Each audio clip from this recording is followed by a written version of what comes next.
Hello everyone. Now again a welcome in video lecture. Now today I am going to talk about the topic educational rehabilitation including vocational education. It is related with the topic National Policy for Person of Disability 2006. It is related with Unit 1 B.Ed Semester 4 Paper number 12 creating an inclusive school. इसके संबंध में मैं आपको बता दूं, इसके पूर्व के वीडियो में मैं इससे संबंधित बहुत सारे बातें किया हूं और इसके 10 पॉइंट जो मुख्य रूप से हैं उसमें सेकंड पॉइंट रिहैबिलिटेशन जो मेजर्स हैं पुनर्वास जो नीतियां हैं उससे संबंधित बातचीत मैं आपसे कर रहा हूं। उसके 3 आधार थे, दैट इज फिजिकल रिहैबिलिटेशन, उसके बारे में पूरी तरह से डिस्कशन कर चुका हूँ। Second one is that is जिसके बारे में मैंने बताया शैक्षणिक पुनर्वास सह व्यावसायिक शिक्षा, उसके बारे में मैं उसके 7 पॉइंट की विस्तार से चर्चा अभी करने जा रहा हूँ और उसके बाद आर्थिक पुनर्वास के बारे में अगले वीडियो लेक्चर में चर्चा करूँगा। तब ये सेकेंड नंबर पॉइंट इसका फिनिश हो जाएगा। फिर उसके बाद जो remaining 3rd 4th 5th 6th 7th 8th 9th 10 है उसकी चर्चा धीरे धीरे करूँगा। जब शैक्षणिक पुनर्वास that means educational rehabilitation along with vocational education की बात करते हैं तो सबसे पहला जो महत्वपूर्ण इसमें बात आती है वह सर्व शिक्षा अभियान की आती है। ये एक भारत सरकार की ऐसी स्कीम है, इसके तहत इस प्रकार की खासकर विकलांग जो छात्र हैं, असमर्थी जो छात्र हैं, उनको अनुकूलित वातावरण के अनुसार एडजस्ट करने में, यानी उनके वातावरण के अनुसार उनको एडजस्ट करने में, उन्हें स्थापित करने में बहुत बड़ी भूमिका निभाती है सर्व शिक्षा अभियान की जो योजना है। सर्व शिक्षा अभियान के अंतर्गत सारी सामग्रियों का वितरण होता है। साथ ही साथ एक और जो व्यवस्था है वह स्कॉलरशिप की है, वो भी महत्वपूर्ण भूमिका निभाती है, जिससे कि छात्रों को आर्थिक मदद मिलती है। उनके नामांकन की प्रक्रिया हो या और भी जो अलग अलग व्यवस्थाएं हैं, उन सभी चीज़ों की जो व्यवस्था है वह कहीं ना कहीं एजुकेशनल रिहैबिलिटेशन को मजबूती स्ट्रॉन्गनेस प्रोवाइड करता है। साथ ही साथ जो ये 2006 की जो नीति बनी है, राष्ट्रीय नीति विकलांग व्यक्तियों के लिए, वो भी कहीं ना कहीं मजबूती प्रदान करते हैं विकलांग व्यक्तियों को। साथ ही साथ समाज को सुदृढ़ करने में भी एक महत्वपूर्ण योगदान प्रदान करता है। अब इन सभी पॉइंट को मैं आपको विस्तार से बताने जा रहा हूँ। Now first describe in English national policy for person with disability act 2006। Number 1 national policy for person with disability and its fundamental aspects. As you know that in the earlier video I have clarified that is in 2 ways: national policy for person with disability and its fundamental aspects and the principal area of intervention. Number 1 is also divided into 10 points, that is disabilities, that means prevention of disability, number 1 point, and number 2 rehabilitation measures. Disabilities, that means prevention of disability, also discussed in the earlier video. Now in second point rehabilitation measures, it is also divided into 3 sections: physical rehabilitation, educational rehabilitation including vocational education, and economic rehabilitation for a dignified life in society. In the earlier video physical rehabilitation also discussed with 4 points. Now today I am going to discuss about educational rehabilitation including vocational education with 7 points. Now first introduce the specified topic: educational rehabilitation including vocational education. Education is the most effective vehicle of social and economic empowerment. In keeping with the spirit of the Article 21A of the Constitution guaranteeing education as a fundamental rights and Section 26 of the Person with Disabilities Act 1995, free and compulsory education has to be provided to all children with disabilities up to the minimum age of 18 years. According to the census 2001, 51% person with disabilities are illiterate. This is a very large percentage. There is a need for mainstreaming of the persons with disabilities in the general education system through inclusive education. Now, the number one first point, Sarv Shiksha Abhiyan SSA. Sarv Shiksha Abhiyan launched by the government has the goal of 8 years of elementary schooling for all children, including children with disabilities in the age group of 6 to 14 years by 2010. Children with disabilities in the age group of 15 to 18 years are provided free education under Integrated Education for Disabled Children scheme IEDC. Now, number B, support services of Sarv Shiksha Abhiyan SSA. Under SSA, a continuum of educational option, learning aids and tools, mobility assistance, support services etc. are being made available to students with disabilities. This includes education through an open learning system and open schools, alternative schooling, distance education, special schools, wherever necessary, home based education, internet teacher model, remedial teaching, part-time classes, community-based rehabilitation and vocational education. Now, in this section, I have used the some particular word, that is wherever necessary, home-based education, itinerant teacher model. Itinerant teacher model in the sense that means Hindi meaning जो साथ चलने वाला model हो, यानी इस प्रकार का कुछ टीचिंग मॉडल का प्रयोग किया जाए जो कि ज्वलंत रूप में तेज़ी से मूवमेंट वे में दिखाई पड़े.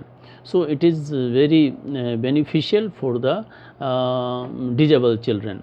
Now, in next C, Integrated Education for Disabled Children scheme, IEDC scheme implemented through the state government, autonomous bodies and voluntary organizations, provides 100% financial assistance for various facilities like special teachers, books and stationery, uniform, transport, readers, allowance for the visually handicapped, hostel allowance, equipment cost, removal, modification of architectural barriers, financial assistance for purchase, production of instructional materials, training of general teachers and equipments for resource rooms. D, regular survey, enrollment and continuation in school education. There will be concerted effort on the part of the government to improve identification of children with disabilities through regular survey, their enrollment in appropriate schools and their continuation till they successfully complete their education. The government will endeavor to provide right kind of learning material and books to the children with disabilities, suitably trained and sensitized teachers and schools which are accessible and disable friendly. Number E, that is a scholarship to students with disabilities. Government of India is provided scholarships to students with disabilities for pursuing studies at post school level. Government will continue to support the scholarships and expand its coverage. F, technical and vocational education, facilities for technical and vocational education designed to inculcate and bolster skill development suited to various types of productive activities by adaptation of the existing institutes or accelerated setting up of institutes to unserved, undeserved areas will be encouraged. NGO will also be encouraged to provide vocational training. G, access to universities, technical institutions and other institutions of access to universities, technical institutions and other institutions of higher education. Persons with disabilities will be provided access to the universities, technical institutions and other institutions of higher learning to pursue higher and professional courses. अब मैं इन सभी बातों को थोड़ा हिंदी में स्पष्ट कर दूं। विकलांग व्यक्तियों के लिए राष्ट्रीय नीति 2006, इसको 2 पार्ट में विभाजित किया गया है। नंबर 1 विकलांग व्यक्ति और इसके मूलभूत पहलुओं के लिए राष्ट्रीय नीति, और दूसरा हस्तक्षेप की जो क्षेत्र हैं। तो हस्तक्षेप के क्षेत्र के बारे में तो मैं बाद में बात करूंगा। ये जो नंबर 1 है, इसके अंतर्गत 10 पॉइंट थे, जिसमें कि विकलांगता से बचाव, उसके बारे में नंबर 1 था, जो कि मैं पूरी तरह से चर्चा कर चुका हूँ।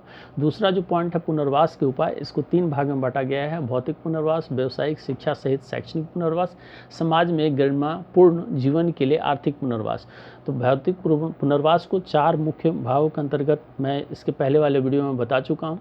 आज मैं आपसे चर्चा करने जा रहा हूँ व्यावसायिक शिक्षा सहित शैक्षणिक पुनर्वास। थोड़ा इसका पहले परिचय मैं बता दूं। व्यावसायिक शिक्षा समेत शैक्षणिक पुनर्वास सामाजिक तथा आर्थिक सशक्तिकरण के लिए शिक्षा सबसे प्रभावी माध्यम होता है। संविधान के अनुच्छेद 21(a) के तहत जहां शिक्षा को मौलिक अधिकार माना गया है, और विकलांग अधिनियम 1995 के अनुच्छेद 26 में विकलांग बच्चों को 18 वर्ष की उम्र तक मुफ्त और अनिवार्य शिक्षा प्रदान करने का प्रावधान किया गया है। जनगणना 2001 के मुताबिक 51% व्यक्ति निरक्षर हैं। यह एक बहुत बड़ी प्रतिशतता है। विकलांग लोगों को सामान्य शिक्षा प्रणाली की मुख्य धारा में लाने की जरूरत है। व्यावसायिक शिक्षा समेत शैक्षणिक प्रवास के लिए सशक्तिकरण हेतु रणनीतियाँ निम्नानुसार होंगी। ए में सर्व शिक्षा अभियान, सबसे पहले बात उसकी करूं मैं। सरकार द्वारा चलाया गया सर्व शिक्षा अभियान का 8 वर्षों तक बच्चों के प्राथमिक स्कूलिंग यानी जो विद्यालय हैं प्रदान करने का लक्ष्य है, जिसमें 6 से 14 वर्ष के बच्चों भी शामिल हैं। विकलांग बच्चों के लिए समेकित शिक्षा यानी इंटीग्रेटेड के तहत 15 से 18 वर्षों तक की उम्र के विकलांग बच्चों को मुफ्त शिक्षा प्रदान की जाएगी। बी में बता दूं कि सर्व शिक्षा अभियान की सहायक सेवाएं क्या क्या हैं। सर्व शिक्षा अभियान के तहत शिक्षा विकल्पों का एक सातत्य, सीखने वाले यंत्र, औजार, गत्यात्मकता, सहायता, सहायक सेवाएं और इत्यादि विकलांग छात्रों को उपलब्ध कराई जा रही हैं, जिसमें शामिल हैं मुक्त शिक्षण प्रणाली, ओपन स्कूल, वैकल्पिक स्कूलिंग, दूर शिक्षा, विशेष स्कूल जहां भी आवश्यक हो, घर आधारित शिक्षा, भ्रमणकारी शिक्षा मॉडल, उपचार वाली शिक्षा, पार्ट टाइम कक्षाएं, समुदाय आधारित पुनर्वास और व्यावसायिक शिक्षा के जरिए शिक्षा प्रदान करने का कार्य। सी विकलांग बच्चों के लिए एकीकृत शिक्षा योजना IEDC राज्य सरकारों, स्वायत्त निकायों तथा स्वयंसेवी संगठनों के जरिए क्रियान्वित IEDC योजना विशेष शिक्षकों, पुस्तक व लेखन सामग्रियों, यूनिफॉर्म, परिवहन दृष्टि से कमजोर व्यक्तियों के लिए पाठक भत्ता यानी जो पढ़ने का जो फंड मिलता है, हॉस्टल भत्ता, उपकरण लागत, वास्तु अवरोधों को हटाता, सुधार करना, निर्देशात्मक सामग्रियों की खरीद, उत्पादन के लिए वित्तीय सहायता, सामान्य शिक्षकों के लिए प्रशिक्षण और संसाधन, कमरों के लिए यंत्र उपकरण जैसे सुविधाओं के लिए 100% वित्तीय सहायता प्रदान करती है।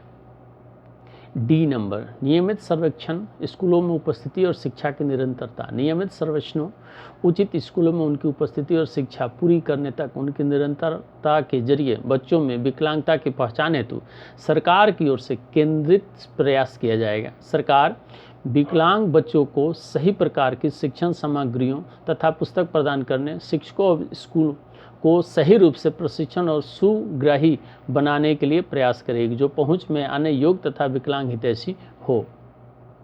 ई विकलांग छात्रों को छात्रवृत्ति। भारत सरकार ऐसे विकलांग छात्रों को छात्रवृत्ति प्रदान करती है ताकि स्कूल के बाद के स्तर तक पढ़ाई में उन्हें मदद मिल सके। सरकार, मैं थोड़ा इसे स्पष्ट कर दूं, विकलांग छात्रों को छात्रवृत्ति। भारत सरकार ऐसे विकलांग छात्रों को छात्रवृत्ति प्रदान करती है ताकि स्कूल के बाद के स्तर पर पढ़ाई में उन्हें मदद मिल सके। सरकार यह छात्रवृत्ति जारी रखेगी व इसके कवरेज का विस्तार करेगी, यानी जहां तक लोगों को पहुंच के अनुसार जो है वह पहुँचाया जा सके या उन्हें प्रदान किया जा सके। तकनीकी F नंबर में तकनीकी तथा व्यावसायिक शिक्षा। विभिन्न प्रकार की उत्पादक गतिविधियों के लिए उपयुक्त योग्यता निर्माण के लिए तकनीकी तथा व्यावसायिक शिक्षा सुविधा प्रदान की जाएगी, जिसके लिए मौजूदा संस्थान या कार्यरत या अछूते जहां नहीं पूछ सकते हैं क्षेत्रों के अधिकृत संस्थानों का अनुकूलन किया जाएगा और गैर सरकारी संगठनों को भी व्यावसायिकता प्रशिक्षण प्रदान करने के लिए प्रोत्साहित किया जाएगा। और लास्ट में G नंबर उच्च शिक्षा या व्यावसायिक पाठ्यक्रमों में दाखिला। या नामांकन। विकलांग व्यक्तियों को शिक्षा और व्यावसायिक पाठ्यक्रमों में दाखिला या नामांकन लेने के लिए विश्वविद्यालयों, तकनीकी संस्थानों तथा उच्च शिक्षा के अन्य संस्थानों में पहुंच प्रदान की जाएगी। इस प्रकार से मैंने शैक्षणिक पुनर्वास सह व्यावसायिक शिक्षा के बारे में स्पष्टात्मक पॉइंट के अनुसार स्पष्ट किया।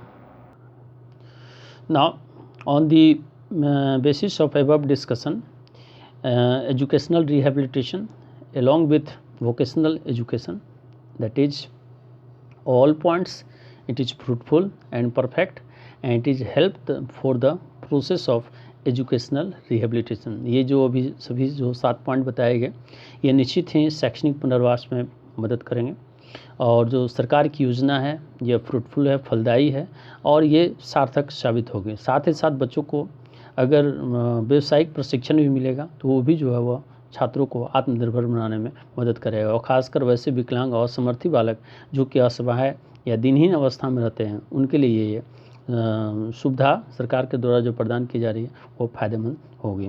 तो अगले क्लास में अब और एक और जो इसका टॉपिक बचा हुआ आर्थिक पुनर्वास और सोसाइटी में, समाज में उनका कैसे स्थान अच्छी तरह से स्थापित हो उसके संबंध में और जो रिमेनिंग बचे हुए पॉइंट हैं उसके बारे में विस्तार से बात करेंगे। लास्ट में मैं एक बात आपको स्पष्ट कर दूं कि अगर अभी तक आप हमारे चैनल को सब्सक्राइब नहीं किए हैं तो जल्द से जल्द सब्सक्राइब कर लें ताकि आपको जैसे ही वीडियो यूट्यूब में अपलोड हो आपको तुरंत मिल जाएगा और आप इसका जो है वह काम सही तरीके से इसे देखकर इसका नोट्स तैयार कर सकते हैं। तो मिलते हैं अगले क्लास में एक और नए वीडियो के साथ। धन्यवाद।